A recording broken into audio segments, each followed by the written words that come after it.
అలాగని దేవుని కాళ్ళు పట్టుకోవాలి. నిజమైన దేవుని దగ్గరకు వచ్చాము మనం, యేసు ప్రభు దగ్గరకు వచ్చాము.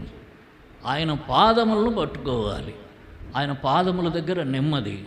స్వస్థత పొందిన సేనా దయ్యములు పట్టినవాడు ఆయన పాదముల దగ్గర కూర్చుని ఏమయ్యట? స్వస్థ చిత్తుడయ్యాడు, నెమ్మదిని పొందాడు. ఆయన పాదముల దగ్గర నెమ్మది. మరియ ఆయన పాదముల దగ్గర కూర్చుని ఏం వింటోంది?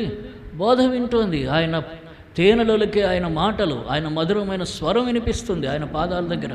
ఆయన మాట్లాడతాడు, ప్రభువా మాట్లాడు, ప్రభువా మాట్లాడు. మనం ఏడన పోతుంటాం, ఆ ప్రభువా మాట్లాడు, ఇడిపోతే ప్రభువా మాట్లాడు, మళ్ళీ మధ్యలో టీవీ చూస్తాం, ఆ ప్రభువా మాట్లాడు అంటే ఆడు మాట్లాడతాడు. ఆయన పాదాలు పట్టుకొని అక్కడ కూర్చుంటే ప్రభు ఏం చేస్తాడు? ఆయన మాట్లాడతాడు. కనుక ఆయన పాదముల దగ్గర ఉండేటటువంటి ధన్యత. ఆ మరీ మళ్ళీ అదే మరి ఏం చేసింది? ఆయన పాదములకు అత్తరు పోస్తుంటే సువాసన వెదజల్లుతోంది. ఆయన పాదముల దగ్గరే నెమ్మది, హృదయానికి ఆనందం.